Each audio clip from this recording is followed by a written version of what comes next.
This is a speech by His Excellency Hon. William Samoei Ruto, PhD, CGH, President of the Republic of Kenya and Commander-in-Chief of the Defense Forces during the 60th anniversary of Madaraka Day on Thursday, 1st June 2023.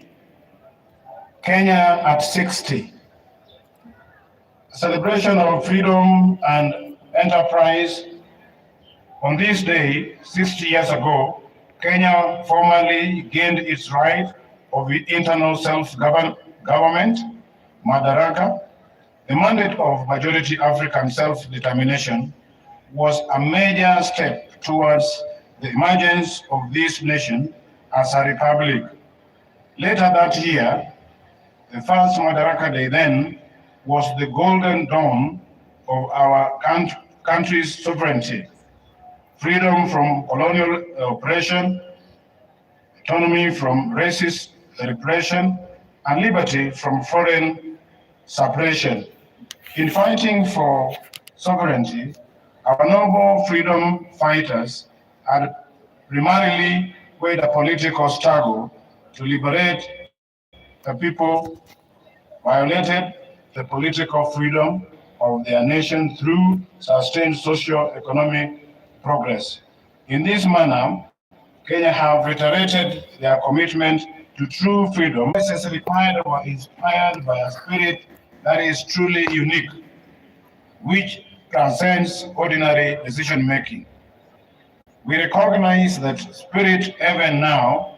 It lives in the heart of every Kenyan who wakes up every morning to give their best, try their luck, knock on doors and chase their dream.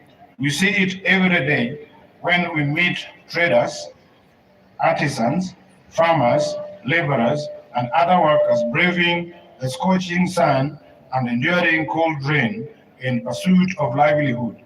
We also witness it in the teachers, nurses, police officers, extension officers, technicians who go far from their comfort zone, often beyond the call of duty, to attend to Kenyans in their communities throughout the country. This noble ethnic of willingness to struggle by working hard and embracing risk, and of determination to achieve positive change in great leaps and as well as little installments, has brought us far and will take us beyond the horizons of our destiny. Today, I join all Kenyans to celebrate our manifest collective achievements and the spirit of brave endeavor which inspired them 60 years ago and sustained us today. This celebration speaks to the sustained effort we have invested in affecting our national mandate of self-government. I will highlight the wonderful ways in which we, as one people, have stewarded political freedom into democratic maturity, enhanced economic freedom by empowering enterprises, and expanded social freedom by securing dignity. We must never forget that until fairly recently, our country's politics were divisive, violent, do or die, affair by which neighbors, colleagues, and even relatives were incited into murderous hatred in the name of political competition. In this dark era, the tribe was the fundamental term of all political engagements and the master variable of democratic contest. Many highly respected experts and eminent persons confidently affirmed that Kenya politics are inherently tribal, and many leaders designed their political parties, policies, and campaigns on the basis of raw tribal appeals. Leaders also made sure that political discourse revolved around personalities and the private interests of a few privileged individuals, and not the aspirations of the majority. Some used political parties as personal vehicles to access the high table where important decisions were made and exploited their ethnic constituencies to negotiate a bigger share of public resources, as well as positions of power and privilege in the service of private ends. For decades, Kenyans understood that this perverse political culture not only defiled our democracy, it obstructed the venturesome spirit of daring and achievement, arresting our progress. The people of Kenya, therefore, yearned for freedom from the tyranny of political cults of personality, toxic tribal discourse, and the violence they engendered. They desired a more unifying, cosmopolitan framework of engagement which promoted the expression of their shared aspirations and encouraged the inclusive negotiations and a collective means of pursuing them. In the last general elections, the people of Kenya finally broke free. The campaign was conducted purely on the basis of important national issues, foremost of which were economic issues. Not only did Kenyans reject the old divisive politics of tribe and tribal chiefs, they demanded and interrogated well-considered party manifestos with detailed plans for economic transformation. As a result, although the elections was closely contested, it was the most peaceful one in the multi-party era. Our public discourse and political discussions and the agenda of social debate has changed for good. Substantive policy issues continue to define the national conversation well beyond the elections. At the moment, there is a robust debate on the finance bill taking place everywhere in this country. Church, social places, formal and informal workplaces, all media platforms, and busy markets, as well as in urban and rural gatherings. We are truly a trailblazing nation, meaning by the winner of elections, and to establish before court in response to petition by dissatisfied candidates that the elections met the constitutional threshold as simple, accurate, verifiable, secure, accountable, and transparent. The economy was the most important of the issue on which the last election campaign was canvassed because the people of Kenya, in their multitude, made their voices heard, their ideas clear, and their desires known. From Busia to Banisa, Lokichogo to Lamu, Magadi to Moyale, Mandera to Migori, and everywhere between the people, the people said that they wanted to transform our economic system, to democratize opportunity, enhance inclusion, and reduce exploitation. Instead of the traditional campaigning of confrontation, incitement, and divisions, the last campaign became a sustained national debate on the most pertinent economic issue: affordable credit, inclusive financing, promoting the robust expression of the legendary Kenyan hustling spirit through SMEs, and the facilitation of individual enterprise by enhancing market power through collective interventions like the Chama and SACCO.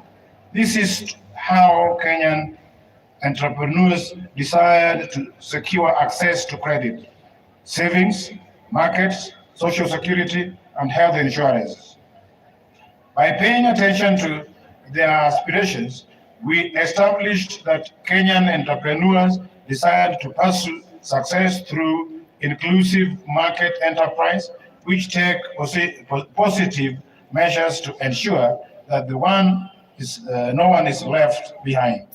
The core of their aspirations comprises competitiveness anchored in collectivity as a fundamental position, as well as strong market enterprise system that is not predatory. It is enterprise culture which encourages the pursuit of individual aspirations through collective systems which empower every person to succeed with the context of thriving community. In the course of consultations with Kenyans at the grassroots throughout the country, we identified a number of barriers to effective realization of their economic agenda. The first was the cost of compliance with the bureaucracy entailed in regulations and compliance, including tax administration. Secondly, the extreme informality of most enterprises, which effectively relegated them to the margins of empowerment, facilitation, or even recognition as a lawful undertaking. Third was the misconception around expanding the national tax base. Is it about people paying more or more people paying? The answer lies in empowering more Kenyans to enter the taxable income category through intentional effort to create millions of new jobs. Fourth, a huge number of Kenyans, around 10 million, had either been blacklisted by the Credit Reference Bureau over inability to pay loans advanced to them by financial technology platforms, or was struggling to pay it. Less lenders required hefty securities and valuable assets as collateral. Yet these struggling entrepreneurs required financing to acquire such assets in the first place. It was clear, therefore, that the prevailing financing and credit facilities were not conducive to the profitable existence of micro, small, and medium-sized enterprises. Self-employment accounts for 51.31% of all jobs in our economy. 83 or 15.3 million jobs are in the informal sector, and only 3.1 million jobs are in the formal sector, representing 17%.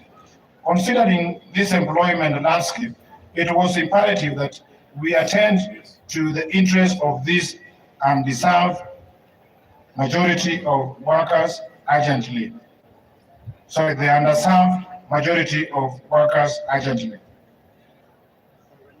resolutely and effectively. This engagement with the business community inspired the creation of the Financial Inclusion Fund, or the Hustler Fund, to eliminate the financial cost, delay, and bureaucracy entailed in complying. The facility employs the latest fine technology powered by Kenyan telecommunications corporations to get around the requirements of valuable security without risking default. The Hustlers Fund re-engineered the idea of collateral by deploying both the borrower's credit score and social capital as effective security. Without doubt, the Hustler Fund has been more than transformational. It is revolutionary. Since its launch on November 30th last year, it has enlisted 15 million borrowers in total, 7 million of whom are regular users, disbursed a total of 29.9 billion. Hustler Fund has also enabled Kenyan hustler to save 1.5 billion. On its way to becoming effectively the biggest financial institution by the number of borrowers and active loans, Hustler Fund also turned around the country's fintech, transforming it from a usurious predatory ecosystem to a more responsible one. As a result, Kenya's digital economy has received a tremendous shot in the arm, as demonstrated by the report that Safaricom alone has enrolled at least 2 million new subscribers into its financial ecosystem due to Hustler Fund. Today, as we celebrate progress in achieving economic freedom We shall also celebrate our digital economy, powered by our famous fintech community. Kenya's legendary spirit of enterprise has entered the digital place. Kenyans responded to this promise of economic freedom in unequivocal terms. The total number of digital transactions now stands at 42.5 million, through which 20.2 million Kenyans have accessed nearly 30 billion Kenya shillings and repaid 19.7 billion, of which repaid customers of the Hustler Fund now stand at 7 million people. Not a single shilling has been stolen through corruption, and borrowers do not need to know anybody. Bribe officials or go through complex bureaucratic procedures to access the Hustler Fund facilities. They only need a device, a little airtime, and a few minutes, and they are able to get money wherever they are. The second product of the Hustler Fund will usher our unique collective-driven competitive market enterprise to the online domain. To promote inclusion, Hustler Fund is going to deploy collective to help entrepreneurs overcome exclusion and barriers to participate in credit, savings, social security, health insurance, and other socioeconomic amenities. We are committed to leveraging fintech in securing that no one is left behind in the financial and entrepreneurial inclusivity revolution. This is how we will use policy and technological innovation to mainstream our way of life. Competitive entrepreneurs nested within enterprise-oriented communities or collectivities. An intervention like the Hustler Fund has enabled us to accomplish a critical component of our bottom-up transformation agenda. It has brought millions of excluded, invisible Kenyans who previously languished in the vulnerable margins of enterprise to the affirmative center, with fintech as their interface with important benefits of the formal economic system. Hustler Fund has deployed transformed fintech from the bottom. I'm delighted to announce that during today's celebrations, I shall be launching the second product of the Financial Inclusion Fund, which is aimed at facilitating people access funding through groups. I am sure that this will be very good news to my good friend Shiko from Rwaka, who, like many informal SMEs, entrepreneurs, was ready for this solution even before we launched the first Hustler Fund product. I'm very glad to observe that this launch of the group loan product is taking place against the backdrop of the phenomenal success of the Hustler Fund personal loan product. I expect that this product will encounter even greater appetite from the market. As I have already mentioned, your credit score will determine the amount you can access, and the group is your collateral.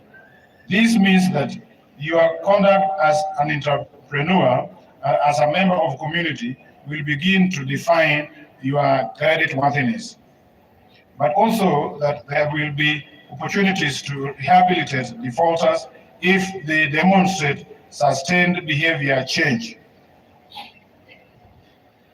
Thus, we have equalized the formal and the informal system, enabling both to enhance their complementary contributions to job and wealth creation from an equal footing.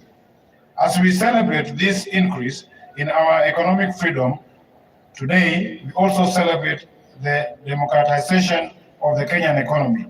This is why more Kenyans are taking part in deep conversations about our economy with keen attention and impeccable stamina. The conversation is inclusive and robust, focusing on the proposals to raise taxes on imported goods that can be manufactured locally, thereby employing our youth, removing taxes on locally made products to enhance the export competitiveness. In this debate, Kenyans are interested in how government will create 1 million jobs it has committed to provide through the affordable housing program. During this discourse, the understanding is emerging clearly that the construction of a housing unit consumes a tremendous amount of manufactured products. The question is not about where these buildings products are manufactured, and therefore who earns profits and wages from them. The affordable housing program is, therefore, by extension, an intervention in supporting local construction industry to create high quality and competitive opportunities for manufacturers and workers.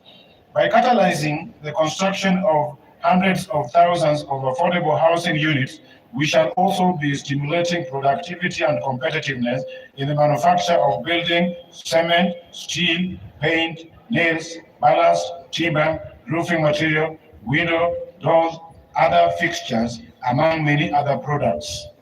I will briefly mention here that enhancing Kenya's industrial productivity and especially manufacturing competitiveness is a most fundamental imperative for two intertwined reasons. The first, of course, is that if Kenyan products are competitive, our export performance will increase, which will have strong positive impacts on our balance of trade, employment creation, and growth of wealth. The second reason is that through regional and continental integration initiatives, a vast untapped African market exists to consume Kenyan industrial output, provided that it is competitive. We are actively preparing for these opportunities through twin undertakings to raise the share of manufacturing in our national products, reverse the decline of Kenyan exports, and rehabilitate our national productivity. We are carrying out an accelerated investment, industrialization, and export promotion programs. Towards this end, the country aggregation and industrial parks, which we are setting up in all the 47 counties in partnership with county governments, will reduce post-harvest losses, maximize farmers' income, increase market efficiency, and lead to GDP growth through increased exports, aggregation, and value addition.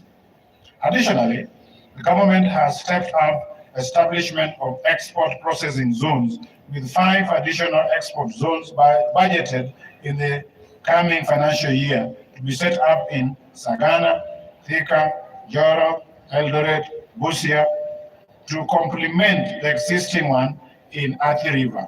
Our special economic zones in Dongokundu, Naivasha, and Isiolo will act as a further catalyst in attracting domestic and international investments. At the same time, we remain firmly committed to continental free trade and the effective implementation of the African continent free trade area. Just this week, we have concluded the working retreats for trade ministries with private sector who came together for a dialogue on a way forward into practical trade solutions for the continent. I'm glad to welcome in this gathering the delegation that has been holding African private sector discussions in Nairobi, led by my brother, the President of Comoros, His Excellency Asali Asumani, and one of the most champions. It is also gratifying to note that 11 trade ministers are here today. I wish to recognize the following delegations here in attendance, led by the Secretariat. Delegation from Comoros, delegation from Niger, delegation from Central Africa, delegation from Chad, delegation from Namibia, delegation from Djibouti, delegation from Cote d'Ivoire, delegation from Nigeria, delegation from Botswana, delegation from Ghana, and delegation from Burkina Faso. Our vision for the affordable housing program is premised firstly on the economic objective of creating 1 million direct and indirect employment opportunities throughout every value chain in the housing development ecosystem.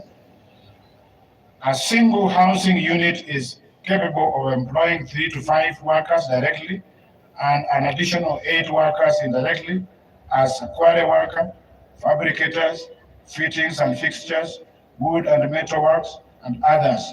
The second economic objective of the affordable housing program is the increase in disposable income due to lower cost of housing owing to increased supply of units.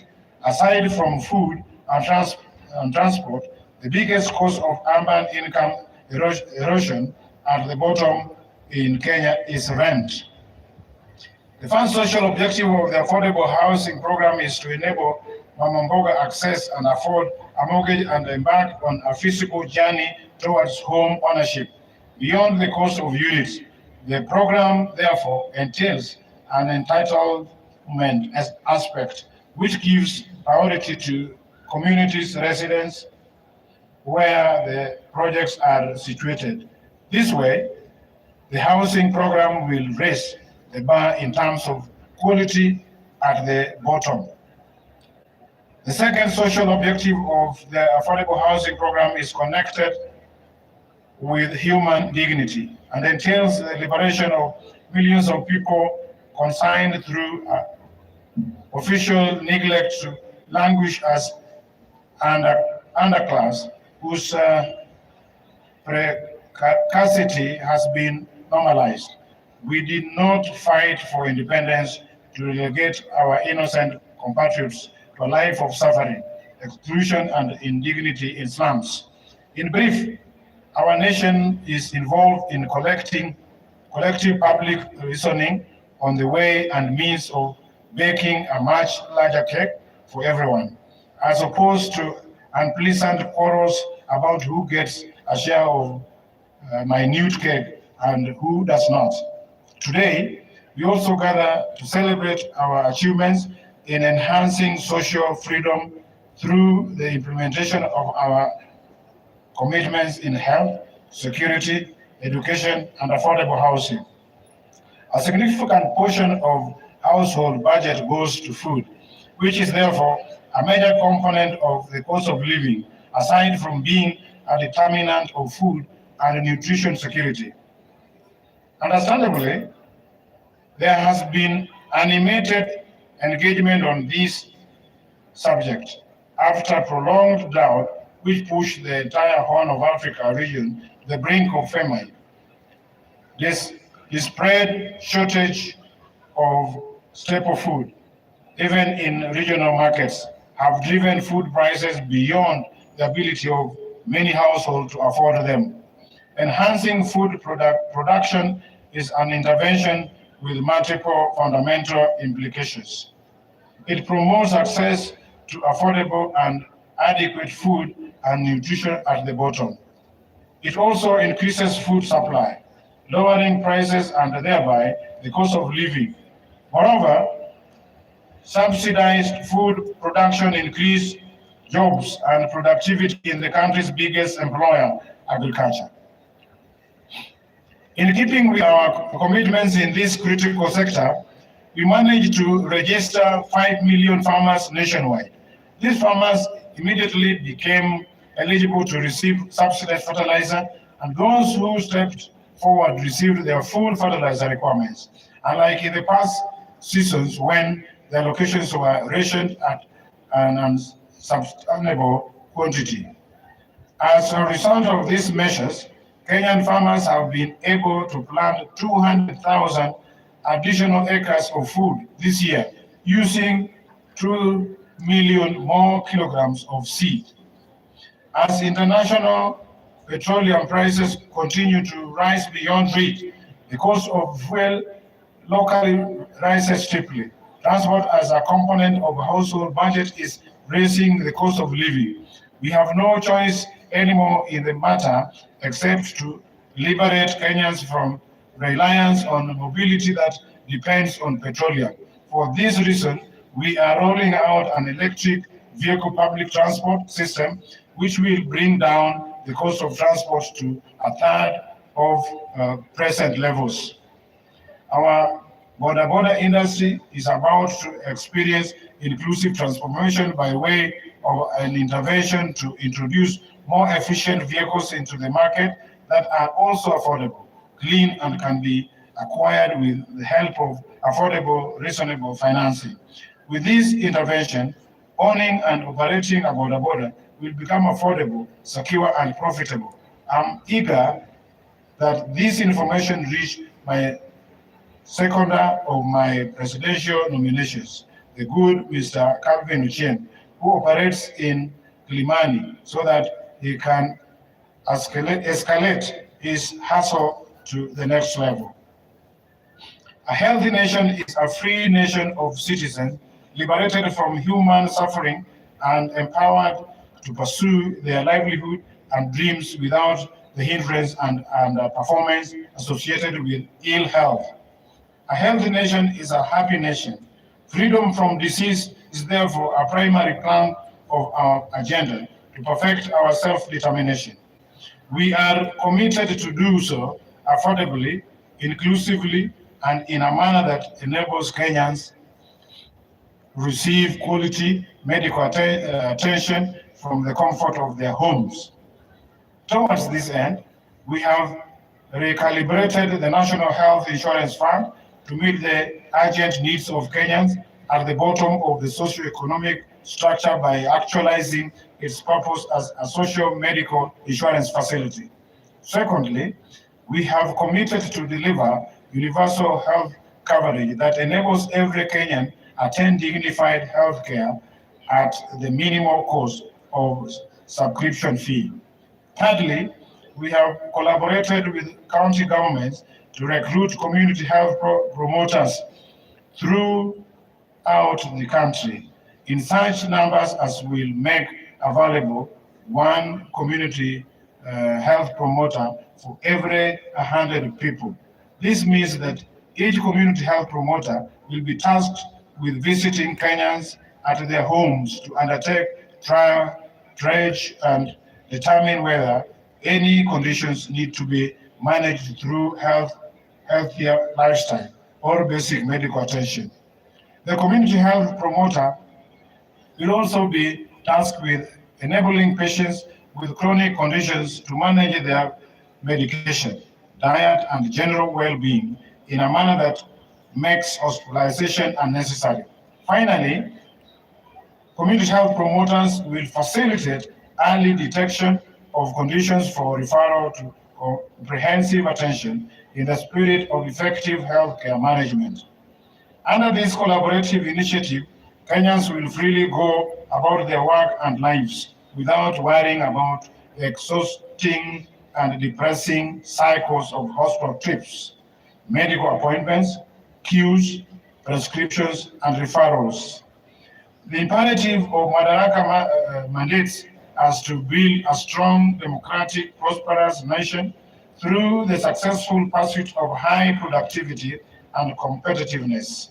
Industrialization and high productivity, industrialization and technological innovation, all these things require a people who are all empowered with knowledge, skills, understanding, not only to effectively participate as informed citizens of democracy, but also to pursue meaningful livelihoods and perform their share of economic production, and even go further and imagine, create, and build the Kenya of our future.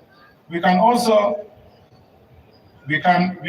and will do everything we are doing and intend to do much better if we acquire the capacity as a nation to impart knowledge and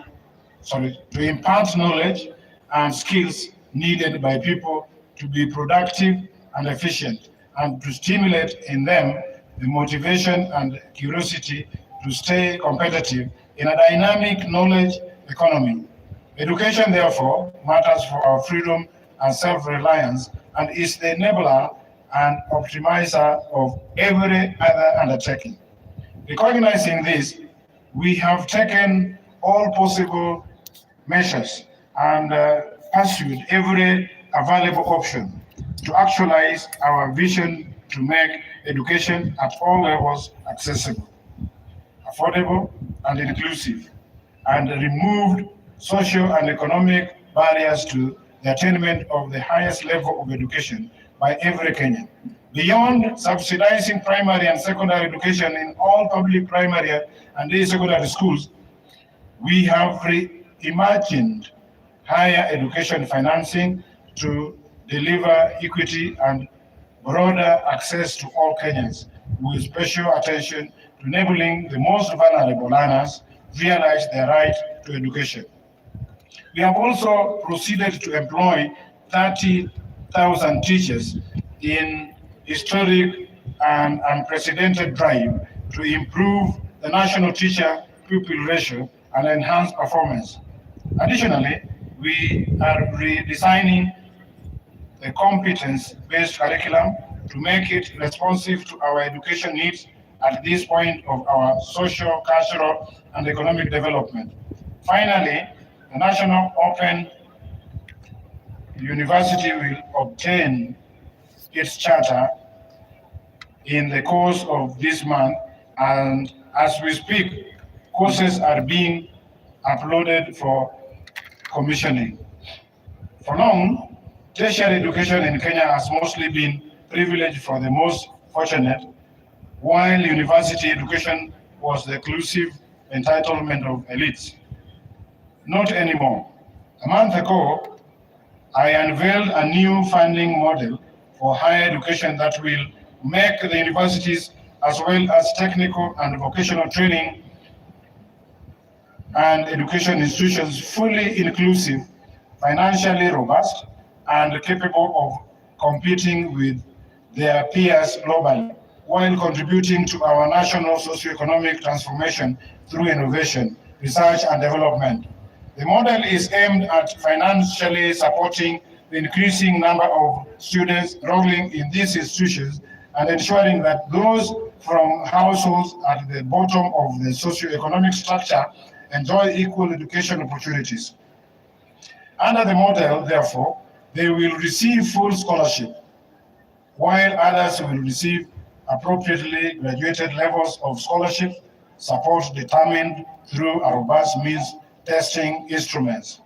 Our commitment to fully implement our undertaking so to the people and deliver our promises obligates us to pay close attention to effectiveness, efficiency, inclusiveness, equity, and justice. In other words, we have a solemn duty to satisfy the aspirations of the greatest number of our people without losing resources to waste, inefficiency, and corruption. The internal conundrum on Kenya's integrity agenda revolves around the question of who will watch over the trustee of public interest and who will watch over the watchman. These questions do not arise because we have low trust. Rather, they exist because we have higher expectations. Given that these expectations are legitimate and that human agents are not part-time agents. Human agents are not part-time angels. And considering that we are in the fourth industrial revolution in a technologically driven new millennium, we are increasingly being driven to resort to technology as the answer to our transactional efficiency problems. From the elections results portal for our democracy to Hustler Fund for SMEs and the means testing instruments for higher education as well as registration of farmers and distribution of fertilizers. Digital technology is enabling the government to deliver services efficiently and to give citizens confidence that the system is fair and incorruptible. We must therefore take a moment to celebrate technology in general, and in particular Kenyan fintech and other innovations that are making it possible for us to serve Kenyans to the best possible standard. I remind all Kenyans who work in technology and everyone who uses technology that our forefathers fought with basic technology against the technologically superior superpower and won our freedom. We have a duty to deploy the best innovations and technologies to make Kenya efficient, competitive, and prosperous. I am persuaded that technology holds the key to improving efficiency, enhancing inclusion, promoting transparency and integrity, deepening trust, and strengthening public confidence in government. This is the reason why we are going to proceed radically along of digitalizing government information and taking government services online. On this day, I invite all Kenyans to embrace the new era of e-governance, which empowers people everywhere, including the majority at the bottom of the socioeconomic structure, to access government services at their convenience through their mobile phones. Since the advent of e-citizen, government gradually increased the number of services available on the platform to 391.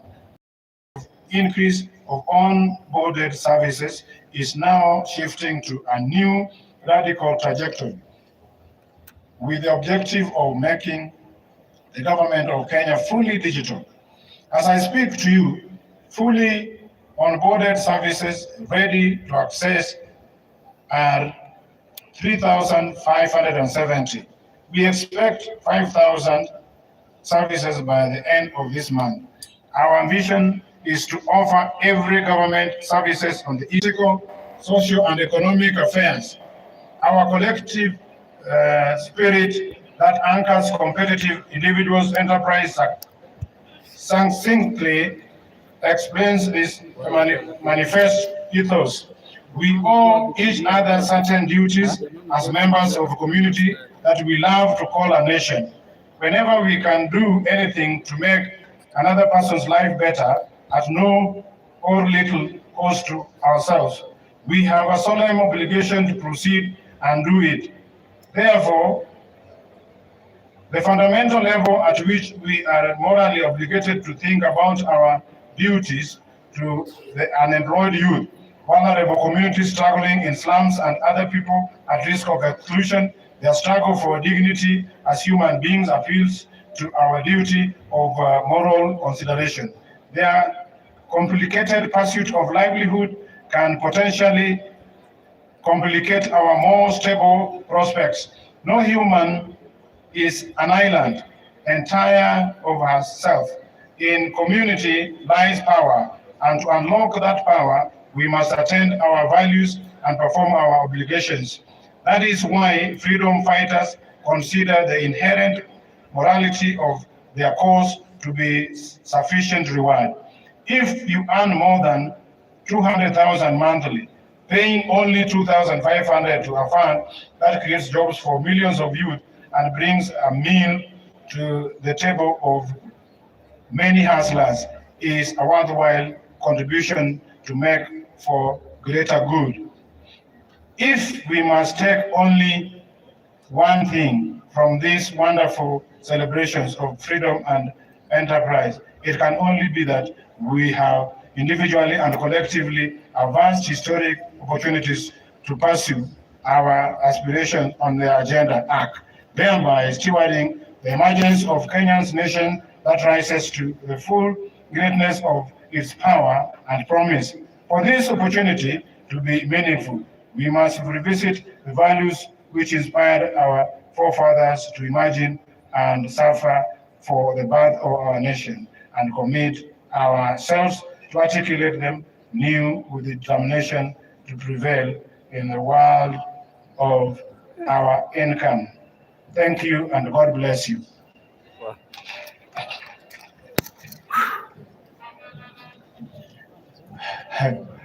That is the President's speech, and I will not add anything on it. The only thing that I want to say ni kwamba there are a lot of things which have been spoken and very positive things, and it is up to us as take home what the President has told us. There is one thing that I want in the schools,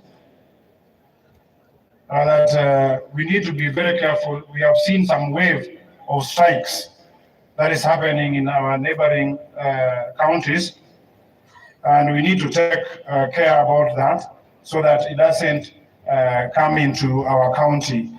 We know we are in second term, and normally what happens in second term, so our principals need to take interest in our students so that those grievances are sorted out before they explode into strikes. With that, I want to thank you for listening, and wakati huu nataka tusimame ili nimkaribishe gavana wetu atuhutubie. Kwa makofi, 1, 2, 3, funga, fungua.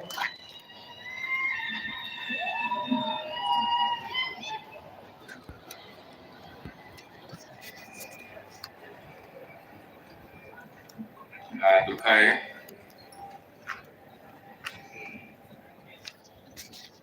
First Lady wetu wa kaunti ya Kakamega, Professor Fernandes Barasa,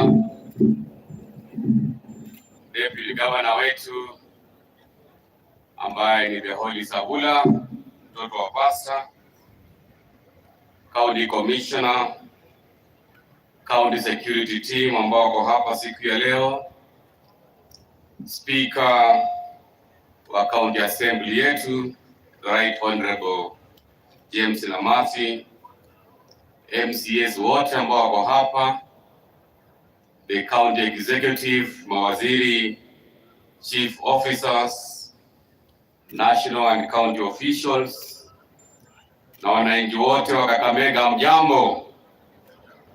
Amjambo tena. Kwanza kabisa, kabla sijatoa hotuba yangu fupi kwa lugha ya Kiingereza, ningependa kunena machache.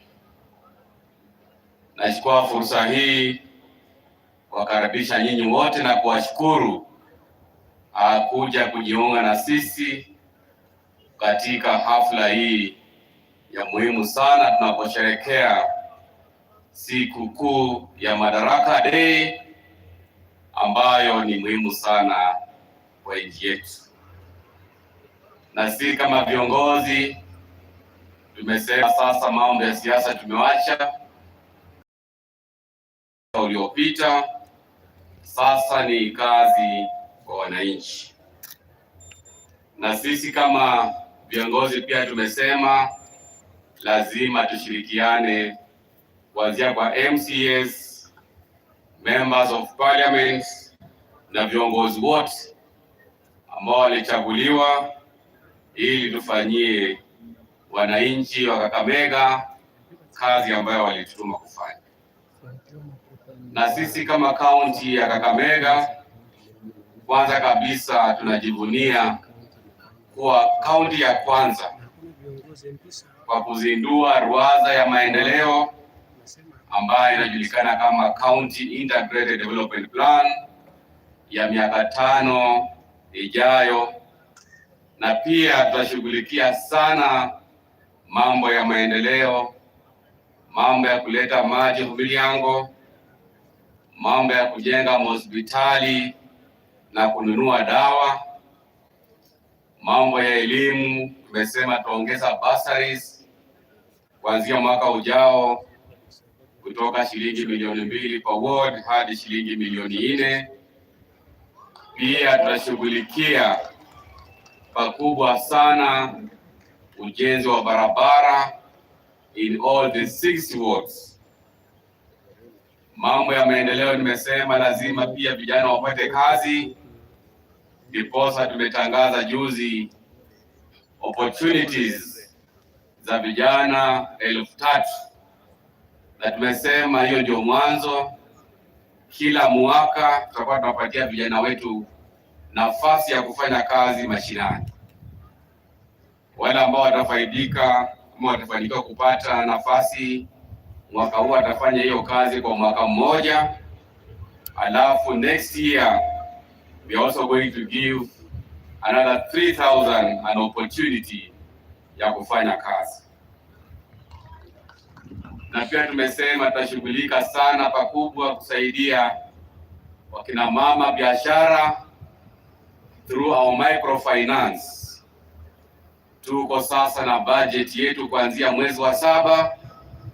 Vile mnajua tumekuwa tukifanya kazi kwa budget ya Oparanya, na sasa kuanzia next financial year ambayo inaanza mwezi wa 7, hapo sasa ndio tunaanza budget yangu ambayo itashughulikia pakubwa mambo ya maendeleo na usawa.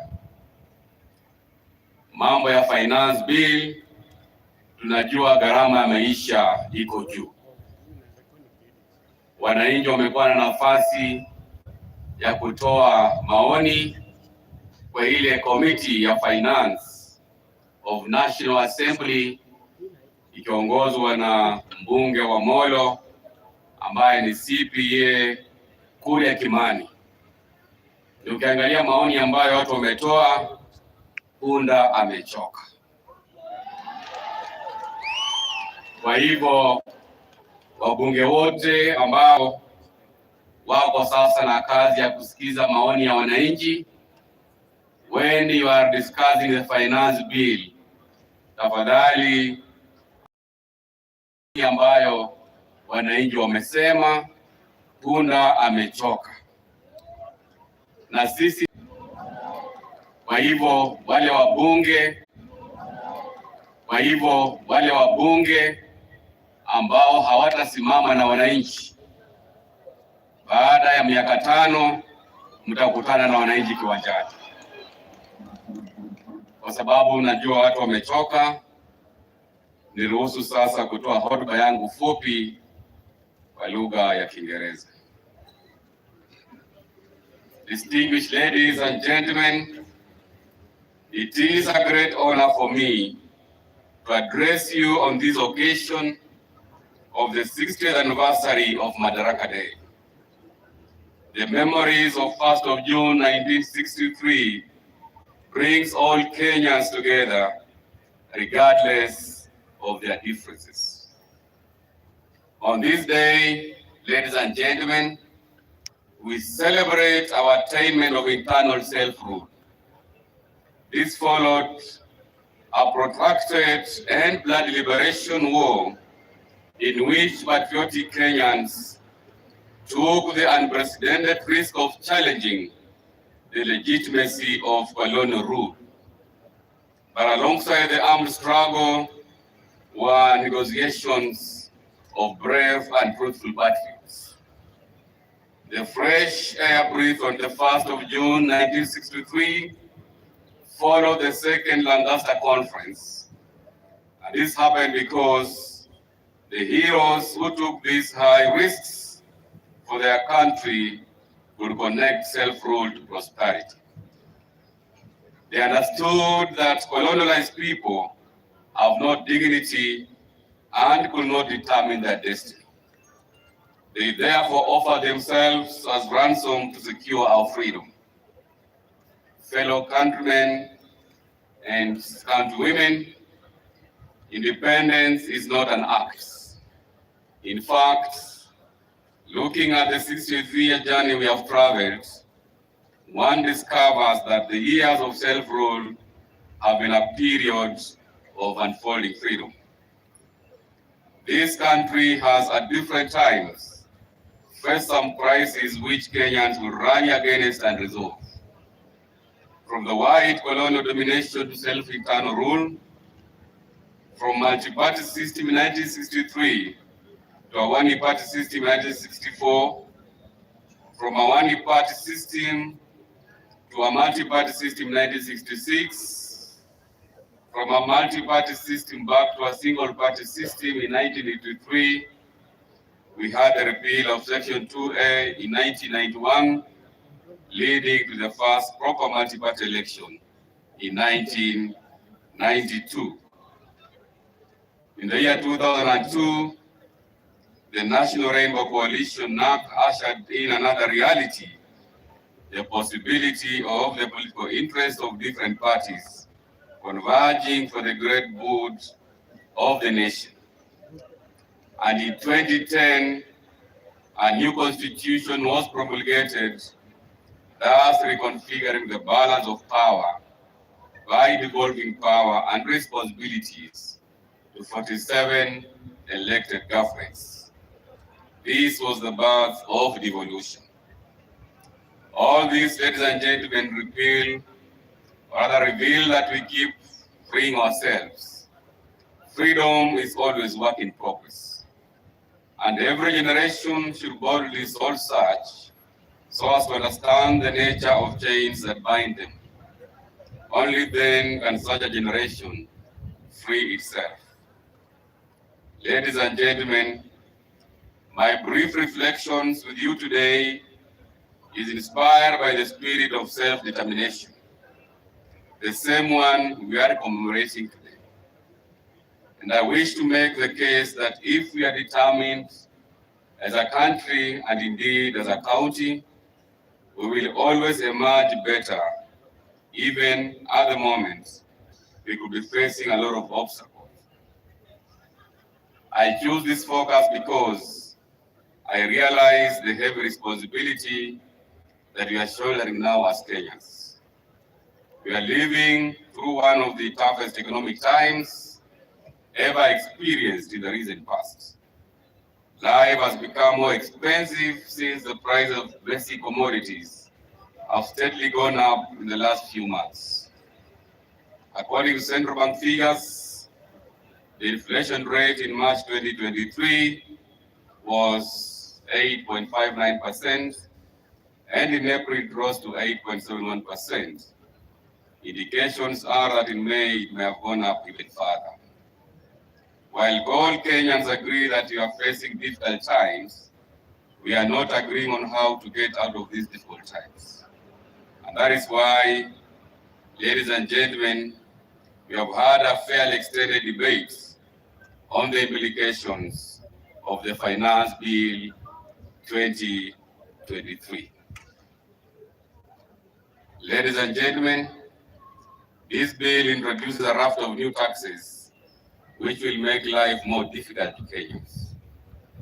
As the governor of this county and the chair of Finance, Planning and Economic Affairs in the Council of Governors, I appeal to our members of parliament to look at the offending clauses in the finance bill in order to make recommendations and amendments so that the bill that is not going to increase the cost of living should be discussed and approved in Parliament thereafter. Our history as a country shows that we have always at some point been confronted by a cloud of uncertainty. But when you allow reason to prevail, when a sense of self-determination arises from your conscience other than political party loyalty, a favorable outcome has always been reached, and Kenya has always emerged better. For this reason, I want to tell our members of parliament that they have a chance to be the heroes of today by casting a selfless vote who are suffering under the weight of high cost of living.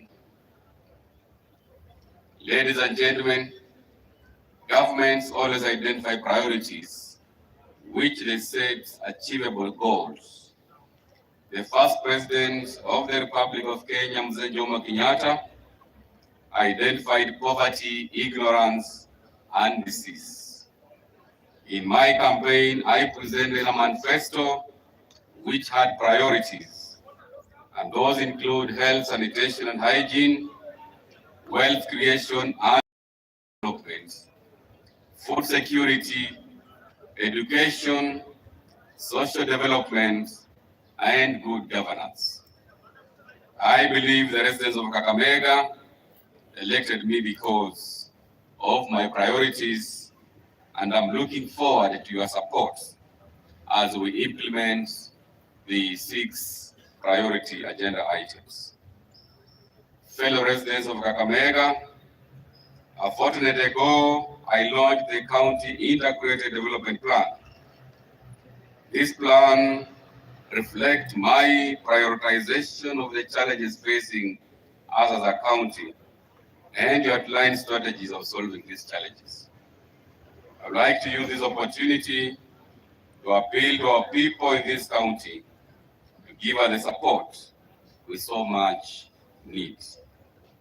As county governments, we are facing a lot of challenges in terms of the flow of funds from the National Treasury.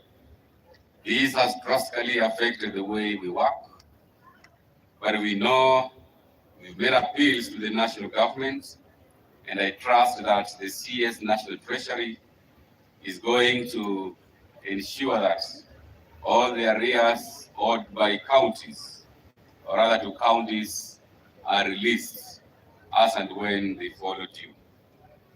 We look forward to a situation where disbursement of funds will be as stipulated in Section 17, Subsection 6 of the PFM Act, which requires funds to be disbursed every 15th of the month. This will reduce the unnecessary strains between the national government and the county governments. Timely disbursement of funds will enable the county governments to deliver on their promises to the people. Ladies and gentlemen, I am glad to note that even under these strict and difficult circumstances of delayed disbursement of funds from the National Treasury, my government has delivered on some of the major promises. This year, we distributed 120,000 Mavuno planting fertilizer and 120,000 top dressing fertilizer. We also distributed maize seeds, and these substance farm inputs were worth 713 million Kenya shillings. Whenever I move around the county now, I'm happy with what the farmers are doing on their farms. In my view, this is the heroic thing of our generation, so that we can rescue ourselves from the challenges of food security. At the beginning of this year, I also moved around the county to distribute drugs, 30 million Kenya shillings to all our medical facilities. My expectation is that our health service providers are diligently using these resources for the benefits of our people. We shall not stomach any waste or theft of drugs and non-pharmaceutical medical supplies from our medical facilities. And I want to call upon all the people of goodwill to be on the lookout so that those drugs that we distributed are properly used. And come the next financial year, we're also going to do another distribution of drugs worth 150 million Kenya shillings. Just yesterday, we broke the ground for 1.2 billion organic fertilizer manufacturing plants at Matawa in Mumias West, which will use waste as raw materials. These plants will have the capacity to collect all the waste in the 14 counties of the Lake Region Economic Bloc and convert it into organic fertilizer, which will be sold to our farmers at subsidized prices. This plant is expected to start operations by the end of 2024. It will offer jobs to over 1,000 people from this county and thus impacting positively to our economy. Fellow Kenyans, as I said, my focus is self-determination, particularly as we commemorate the 60th anniversary of eternal independence. And I'm inspired by author William Faulkner, who said, "We must be free, not because we claim freedom, but because we practice it." This commemoration and our sense of independence will continue to make sense if we work hard towards our prosperity.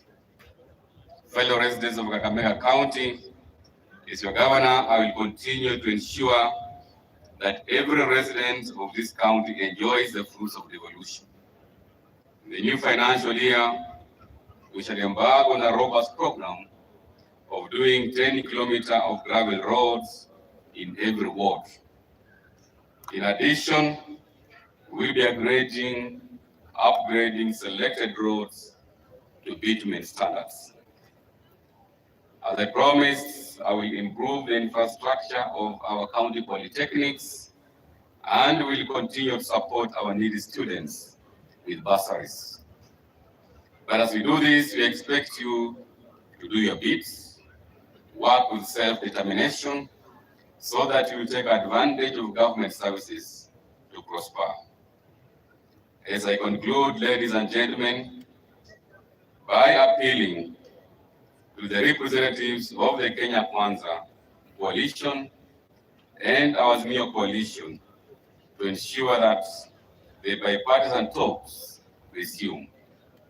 Let us show the spirit of self-determination and raise above the political coalitions so that the bipartisan discussions can resume by putting the interests of Kenyans at heart. This county is already facing a lot of challenges that you cannot afford another crisis. I call for genuine engagement, putting the interests of the country ahead of self or party interests. This, ladies and gentlemen, I wish you a happy celebration of the 60th anniversary of eternal rule. Kwa hayo machache, Mungu awabariki sana. Mungu abariki sana Kakamega County, na pia Mungu abariki nchi yetu. Kwa hiyo mno sana na muende salama. Once again, happy Madaraka Day. Asanteni sana. Asante sana, tumpigie mheshimiwa gavana makofi. Asante sana Your Excellency. Na sasa Your Excellency, nitaomba tuweze kusimama sote, tuweze kufunga kwa wimbo wa taifa na wimbo wa kaunti.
1983